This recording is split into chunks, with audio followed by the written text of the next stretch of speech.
السلام عليكم ورحمة الله وبركاته. ازيكم يا حبايب قلبي؟ عاملين ايه؟ يا رب دايما تكونوا بخير. النهارده باذن الله هنعمل مع بعض مهلبية القمر الدين، وهنعمل مهلبية الحليب بطريقة سهلة جدا وهتشرفك في العزومات وطعمها جميل جدا. ما تنسوش الاشتراك في القناة وتفعلوا زر الجرس عشان يصل حقكم كل جديد. تابعوا معايا الفيديو.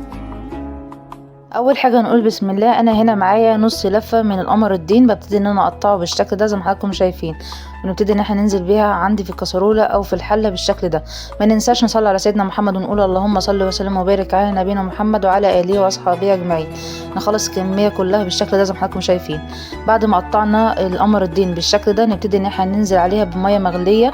بنزل عليها بحوالي نص لتر من الميه المغليه، واسيبها ان هي تتنقع معايا حوالي ساعه لغايه ما القمر الدين يبتدي ان هو يدوب معانا.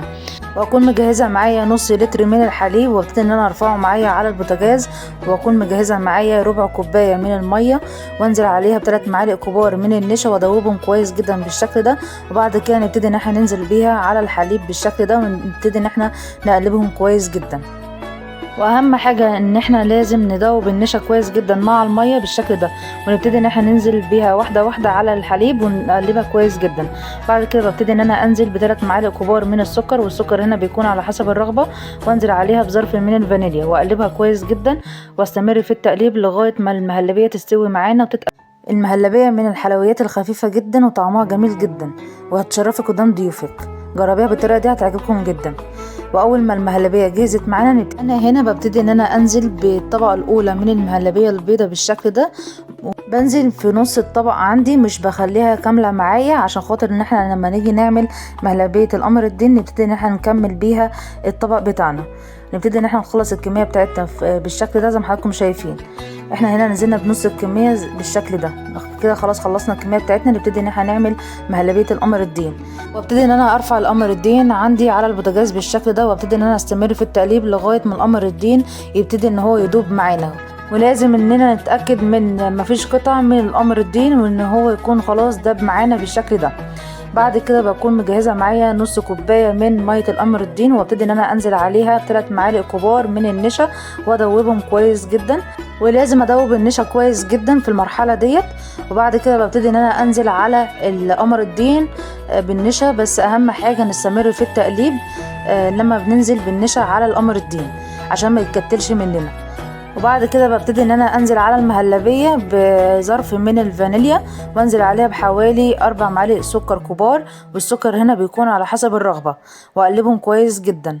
وبعد ما نزلت بالسكر والفانيليا على القمر الدين ببتدي ان انا انزل عليها بالكوبايه النشا اللي احنا دوبناهم مع بعض. واهم حاجه ان احنا لازم ندوب النشا كويس جدا، وابتدي ان انا انزل بيها على المهلبيه واستمر في التقليب لغايه ما المهلبيه تستوي معانا. كده خلاص جهزنا الطبقه التانية. ببتدي ان انا انزل بيها على المهلبيه بالشكل ده، وابتدي ان انا املى الطبق بالمهلبيه القمر الدين بالشكل ده. حاجه بجد مغذيه وطعمها جميل جدا، وهتشرفك قدام ضيوفك. جربيها بالطريقه دي هتعجبكم جدا. انا خلاص خلصت الكميه بتاعتي كلها بالشكل ده زي ما حضراتكم شايفين.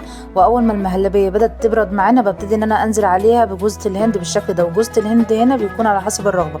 وابتدي ان انا انزل عليها بالمكسرات، اي نوع من الكسرات المتوفر عندنا في البيت نقدر نستخدمها في الوصفه. وابتدي ان انا انزل عليها بالزبيب، وانزل عليها بالفول السوداني. وكده خلاص المهلبيه القمر الدين جهزت معانا. شكلها جميل جدا وطعمها جميل جدا، وهتشرفك قدام ضيوفك. جربيها بالطريقه دي هتعجبكم جدا، سهله وبسيطه وما بتاخدش معانا وقت، وطعمها جميل جدا. جربوها بالطريقه دي هتعجبكم جدا. ده الشكل النهائي لمهلبيه الحليب ومهلبيه القمر الدين بطريقه سهله جدا وطعمها جميل جدا. يا رب الفيديو يكون عجبكم. لايك وشير، واشوفكم في فيديو جديد في حفظ الله.